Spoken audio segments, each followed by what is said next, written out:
안녕하세요 여러분. 굿모닝 행정 진행하는 여러분의 영디 최영희입니다. 자, 오늘이 연휴의 마지막 날입니다. 물론 내일하고 모레, 월요일과 화요일 이렇게 이틀 대부분 직장들이 쉰다고 얘기를 하더라고요. 저희 연구소도 사실은 쉽니다. 그래서 마치 연휴가 계속되는 것 같은 느낌이기는 한데, 사실 연휴가 아니라는 것도 알고 계실 거고요. 학원은 아마 월요일부터 다 수업을 진행을 할 거라서 추석 연휴 뽀개기, 2일차밖에 안 됐는데 이런 생각하실 것 같은데요. 제가 말씀드렸던 것처럼 저희 기출수업 휴강이기 때문에 저는 여러분들하고 항상 그 토요일부터 항상 수업을 이렇게 진행을 했잖아요. 그래서 그 수업 진행되기 전까지 일주일을 쭉 이렇게 굿모닝 행정학으로 연결해서 진행을 할 생각으로 이렇게 여러분들하고 추석 연휴 뽀개기 들어갔으니까 우리 총 7개의 주제를 볼 겁니다. 오늘 2일차고요. 저하고 계속 금요일까지 함께 달려주시는 거예요. 자, 행정학의 주요 이론 신제도주의에 대한 내용으로 들어가려고 합니다. 신제도주의는 이번에 제가 공단기에서 오프라인 수강생들을 대상으로 설문조사한 걸 봤었는데 그 설문조사에서 되게 어려워하시는 주제로 손꼽는 주제 중에 하나더라고요. 뭐 수업 시간에 저도 얘기를 하지만 말이나 개념이 조금 까다로워서 그런 것 때문에 여러분들이 좀 힘들어하셨던 주제가 아니었을까라는 생각이 듭니다. 하지만 그래도 힘들지 않도록 열심히 한번 해보도록 합시다. 신제도주의는 일단 구제도론을 비판하죠. 이전의 제도를 연구를 했어요. 공식적인 법령이나 정부 조직을 중심으로 연구를 하면 행정을 연구할 수 있다. 이게 정치학에서 항상 행정을 연구했었던 18세기, 19세기 이때의 연구 경향.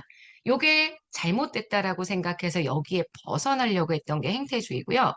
행태주의는 그래서 인간이 제도의 영향을 받는다라는 그런 가정을 안 하죠. 제도와 별개로 사람들이 움직인다라고 생각을 하고 다시 1970년대, 80년대 되면서 신제도주의, 지금 사람들이 공유하고 있는 규범이나 규칙이나 균형점, 눈에 보이지 않는 사회적인 영향력, 이런 것들이 제도입니다. 그런 제도를 중심으로 행정 현상을 설명하고자 하는 접근. 그래서 이 신제도주의는 제도에 관심을 갖고 있고요. 인간의 행동이 제도에 의해서 영향을 받는다고 생각해요.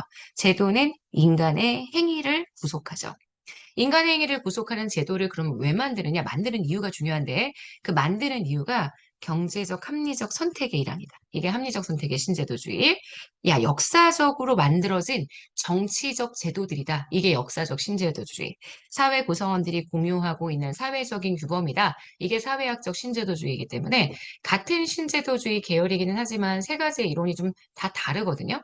지금 보시는 합리적 선택의 신제도주의는 제도가 만들어지는 이유가 경제적인 합리성이라고 생각을 해요.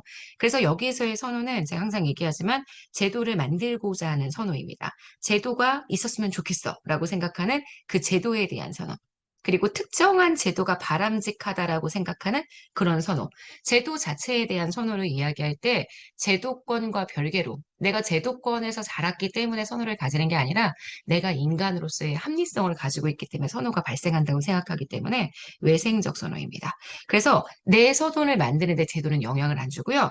선호가 그대로 제도를 만든다고 생각하기 때문에 제도를 종속 변수로 봅니다. 여기서 얘기하는 외생적, 내생적 선호는 선호와 제도 사이의 관계죠. 그에 비해서 역사학적 신제도주의는 나라에서 누적된 정치제도, 하루아침에 만들어진 게 아니라 역사적으로 누적되어 와서 발달되었던 고러한 정치제도에 대한 관심을 설명을 하고요. 그래서 특정한 정치제도에 대한 선호는 내가 제도권에서 살고 있었기 때문에 만들어진 선호이자 이 선호가 다시 제도를 만들기 때문에 제도가 선호를 결정짓는 독립변수의 역할을 하기도 하고요. 또 선호에 의해서 만들어지는 종속변수의 역할을 하기도 한다. 이렇게 얘기하죠. 그에 비해 사회학적 신제도주의는 제도 마찬가지로 선호와 제도 사이의 관계가 제도권 내에서 선호가 만들어진다고 봅니다. 그래서 지금 보시는 합리적 선택의 신제도주의와는 다르고요. 사회학적 신제도주의와 역사학적 신제도주의가 여기 측면에선 비슷한 관심을 보이는데 지금 보시는 것처럼 선호와 제도 사이의 관계가 독립변수이자 종속변수 둘 다 제도권 내에서 선호가 만들어지기 때문에 내생적 선호라고 이야기합니다. 그래서 요거 보셔야 되죠. 제도가 만들어지는 이유, 인간의 전략적인 행위, 안정적 균형. 사람들이 손해보고 싶지 않기 때문에 제가 화장실에서 한 줄 서기 하는 것 같은 게 대표적인 예시가 된다고 했었어요. 누가 시키지 않아도 화장실에 한 줄 서기를 하는 걸 합리적이라고 생각하기 때문에 사람들이 그러한 제도를 만들고 그 제도는 결국 개인의 전략적 선택의 결과입니다. 그래서 언제 변하냐면 화장실에서 한 줄 서는 게 합리적이지 못하다는 생각이 들었을 때 변합니다. 지금 보시는 경제적 효율성에 의해서 제도가 변화한다 보고 역사학적 신제도주의, 보통 왕정을 경험했던 국가들이 대통령제를 선호한다고 제가 말씀을 드렸었죠. 자, 왜냐면 지금 오랫동안 누군가 한 사람의 통치권자가 지도하는 것들이 익숙해져 있었기 때문에 제도 역시 이렇게 만들어져야 된다고 보죠. 그래서 국가별로 자기네들의 역사적 과정에 따라 제도가 만들어지고요. 그 제도는 한번 만들어지면 경로의 지속성, 상호 의존성을 갖지만 언젠가 만약에 쿠데타나 혁명 같은 게 발생을 하면 결절된 균형이 나타나게 되면 제도가 변화할 수 있다라고 봅니다. 자, 그 다음 제일 마지막 사회학적 신제도주의. 사회학적 신제도주의는 제도가 가지고 있는 비공식적인 측면을 강조하면서 개인 간의 상호작용으로 사람들의 행동이 제도적으로 비슷해져요. 배태성, 동일한 형태를 유지하려고 하는 속성을 가집니다. 사회적 정당성에 의해서 제도가 변화한다. 이렇게 얘기를 하죠.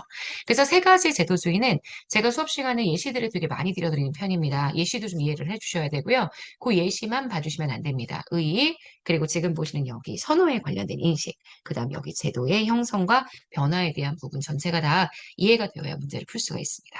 자, 한번 정리를 해볼게요. 이렇게 갈 거예요. 자, 1번에 2015년 지방직 구분 문제고요. 신제도주의에 대한 설명으로 옳지 않은 것, 역사적 제도주의는 제도의 경로 의존성을 강조합니다. 이론적 배경을 달리하는 역사학적 제도주의, 합리적 선택의 신제도주의, 사회학적 제도주의로 구별이 되고요. 신제도주의는 기존의 행태주의는 시대별로 정책적 차이가 발생하는 것, 시대별로 다양성이 나타나는 것, 이런 것들에 대한 설명을 못하는 한계를 가집니다. 행태주의는 너무 제도 없이 개인의 행동을 봤기 때문에 개인의 행동이 무언가 일정한 사회적인 맥락에 영향을 받는 것을 잘 설명하지 못하거든요. 그래서 그런 설명을 할 수 있다는 게 신제도주의의 특징이 된다라고 봅니다. 자, 구제도주의는 제도를 변화하지 않는 거라고 생각했죠. 제도는 법률의 변화가 나타나야지만 변화가 됩니다. 하지만 신제도주의는 구성원들의 인식이나 사회적인 합리성, 결절된 균형들에 의해서 제도가 변화될 수 있다고 보기 때문에 제도를 굉장히 동태적으로 봤다라는 거. 국가 간의 차이를 설명하고자 했었던 건 역사학적 신제도주의이기 때문에 이것도 신제도주의의 특징이라고 얘기할 수는 있겠지만 구제도주의가 현재 개념을 동태적으로 파악하지는 않았기 때문에 4번은 X가 되는 거 보실 수 있습니다. 그래서 정답이 되는 건 4번이고요. 자, 이번 문제 볼게요. 21년 지방직 9급에서 출제가 되었던 문제입니다. 신제도주의에 대한 설명으로 옳지 않은 것, 제도는 법률, 규범, 관습을 포함하고요. 역사학적 제도주의는 제도가 경로 의존성을 따른다라고 봅니다. 사회학적 제도주의는 제도가 결과성의 논리보다 사회적인 적절성의 논리가 더 중요하게 생각된다라고 얘기하기 때문에 3번은 틀린 선지. 4번 합리적 선택의 신제도주의는 제도가 합리적 행위자의 이기적인 행태를 제약한다. 이렇게 설명하죠. 요거 어려워하시더라고요. 근데 제도가 개인의 행동을 제약한다라는 건 사실 모든 신제도주의의 공통적인 특징이고요. 합리적인 행위자라는 가정은 합리적 선택의 신제도주의가 주로 하게 되는 과정입니다. 그래서 합리적 행위자들이 이기적인 행태를 본래 보일 것 같은데 이게 제도를 통해서 이기적이지 않게 된다. 이렇게 이야기를 해주게 되죠. 그래서 지금 보시는 4번 맞는 선지가 됩니다. 자, 문제의 정답이 되는 틀린 선지는 3번입니다. 자, 여기까지 해서 우리는 추석 연휴 뽀개기 2일차 신제도주의까지 정리를 했습니다. 자, 우리 여기까지 해서 오늘 마무리하고요. 일요일 연휴의 마지막이라고 생각을 하시고 내일부터 수업을 들을 테니까 잘 보내세요. 오늘 하루도 정말 여러분 거고요. 저희는 이렇게 이 주제로 5일 동안 더 만나도록 하겠습니다. 여러분 그러면 우리 내일 아침에 만날게요. 여러분 안녕.